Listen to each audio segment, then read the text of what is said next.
Even though we're months removed from this year's NBA draft, I still can't help but have a lot of takes about the draftees and us as NBA fans. And while a majority of them revolve around how we like to act like bloodhounds for slander and the strange situation going on with Bronny, I'll hold off on all that for now to talk about a different, more pressing issue. So with all that, I issue a decree.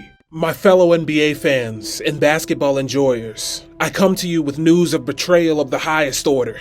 We've all been bamboozled and allowed the wool to be pulled over our eyes by GMs and talent evaluators, and we've sipped from a chalice of lies. We've been fooled and tricked into believing that age inhibits ability and that those basketball players who've taken 3 or 4 years to develop should be exiled into the realm of international basketball. And I'm here to expose the corruption of the league and enlighten you to the talent of these 4-year players and what they can and each will bring to their respective teams.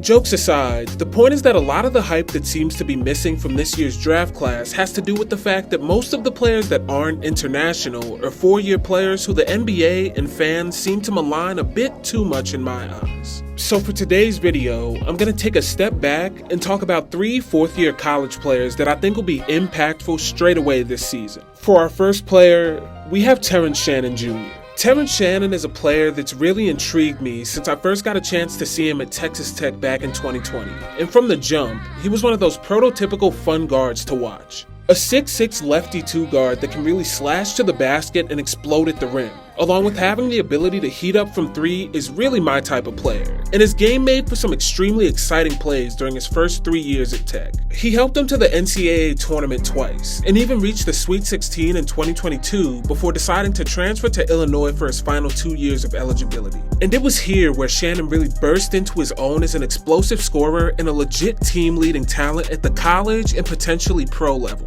And of course that isn't to say that Shannon hadn't already differentiated himself prior to Illinois, because he was always a hooper, but once he arrived, he started, for lack of a better word, bugging out. His scoring averages jumped from a respectable 10.4 points at Tech, where he shared the scoring duties with 3 or 4 players, to a monster 17.2 points as a first option.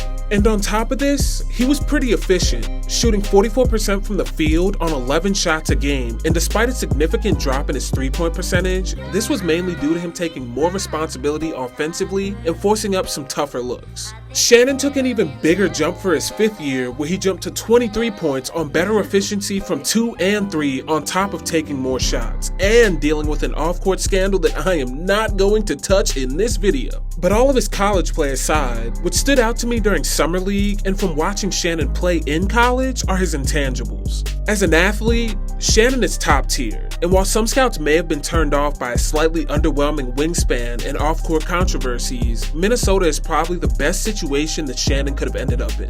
The Timberwolves were on pure black Air Force timing this postseason defensively, and even though Shannon was a guy that scouts watched and evaluated based on his box office scoring potential, I think he'll be a top tier fit as a defensive 2 guard in Minnesota. He's joining a team that welcomed any static, smoke, and or fades, and his physical tools as a defender could help him find his way onto the court as a defensive guy who can catch some mean bodies off a backdoor cut and grow his 3-point shooting. And even though we saw him at Texas Tech as a guy who wasn't necessarily the first option, I think the main factor that'll determine his success this year is seeing if he can grow as a cutter and what his catch and shoot game will really look like. But defensively, Shannon's really got it, so don't be surprised if he really turns some heads this season. This brings us to player 2, Dalton Knecht. Unfortunately for Dalton, or maybe fortunately depending on who you ask, he wasn't only drafted to the Lakers, but he was drafted alongside probably the most polarizing and maligned draft pick we've seen in recent years, Bronny James. Now, due to the way basketball media has been inundated with a lot of talentless, uninspired hacks, most of the conversation about LA has gone towards slandering Bronny with claims of nepotism, and they've overlooked the fact that LA picked up a real deal ooter in Dalton Knecht. He spent this past season at Tennessee absolutely lighting up NCAA basketball and turning a lot of scouts' heads because his numbers were pretty eye-popping. Knecht averaged 21.7 points on 45.8% shooting from the field and 39.7% from 3 on 6.5 attempts per game. So Knecht has what we in the Northeastern basketball community would refer to as the chop, meaning he can really shoot the ball. And his shooting translated to wins, as he led Tennessee to a 27-9 record along with an SEC regular season championship and a deep run in the tournament where he put a near 40 ball on Purdue and Zach Edey in the Elite Eight. I literally cannot understate how much of a bucket that Knecht was, and if anything symbolizes the way that we as NBA fans have been thoroughly brainwashed into hating players just because they're older, it's the fact that he fell all the way to 17 and ended up with LA. Now I could sit here and give you the same boring spiel about how he's a lights out shooter, and since he's going to be coached by JJ, he's going to get some great actions coming off of down screens, flare screens, flex plays from the king of the flex play, but I'm not going to do that. Instead, I'm going to tell you a real key to Knecht's development as a player and why I think he may be a little different from the Lakers shooters of the past. See, as we all know, there's a certain aura that comes from playing on the Lakers and with LeBron, and it's a thing that's led to the demise and decline of many a player who never seemed to truly recover from that pressure. Danny Green disappeared into Sixer and Cavalier obscurity after his stint, Malik Beasley lost all shooting ability with LA before having somewhat of a bounce back in Milwaukee and now ending up in Detroit, and Lonnie Walker is still right now looking for a contract. The point is, that LA pressure can really break guys who've been in the NBA for a while, and if you aren't ready for it or don't have experience, it can and has overwhelmed a lot of guys. But I think Knecht has a chance to not only avoid being consumed by this type of pressure, but to find a way to thrive in LA. Knecht has the benefit of being a rookie who's being drafted into this situation, and that gives him the gift of ignorance, because that type of pressure is all he'll know as an NBA player because he hasn't been anywhere else. But the other benefit that Knecht has is that he's made massive jumps in competition and added pressure onto himself before, and he's thrived while doing it. Before he arrived at Tennessee for his final year of eligibility, he had a very roundabout basketball journey that saw him spend 2 years absolutely grinding in JUCO before making the jump to a mid-major program at the University of Northern Colorado. And while his first year saw him receive limited opportunities and have limited production, in his final year, he had a massive jump in scoring, going from 9 to 20 points a game while also having a jump in shot attempts and efficiency. But Knecht wouldn't stop here, and instead, after making that massive jump in competition and pressure from JUCO to mid-major, he made yet another jump from mid-major to high-major and played his final season at Tennessee, where we've already established he had the chop. But that ability to make that jump multiple times and perform on each level is something that's in you. And while it isn't a definite indicator that Knecht will be a hooper for LA, I think this does give us a pretty hopeful outlook on how he'll be able to deal with the pressure. Especially since most of the ridicule will be directed towards his draft mate Bronny, and he has a coach that has a deep understanding of how to create for shooters, Knecht may have a chance to become one of LeBron's favorite targets. So don't be surprised if he gets active this season for LA.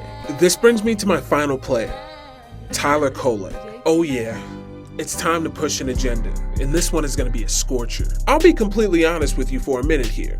Tyler Kolek is the main reason that I've made this video. See, I was here before we were blessed with the point guard of the franchise that is Jalen Brunson.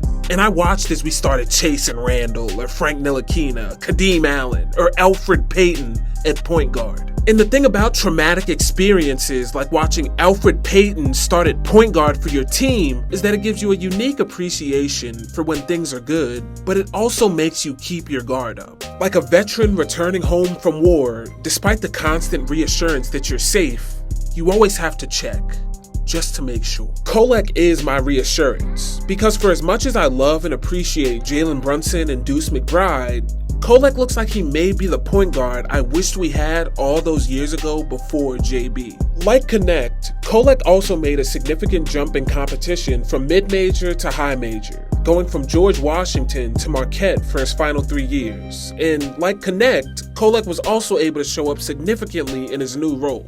While he did have some notable struggles during that transition, Kolek finished out his time at Marquette extremely strong and essentially morphed into the guy for them as both a scorer and a playmaker. And his jump in efficiency from his first year to his final year at Marquette really speaks to his ability to develop and his drive to improve. But as an offensive hub, and particularly a pick and roll creator and a point guard in general, Kolek showed flashes of being able to translate what he did at Marquette over in Summer League and potentially at the NBA level.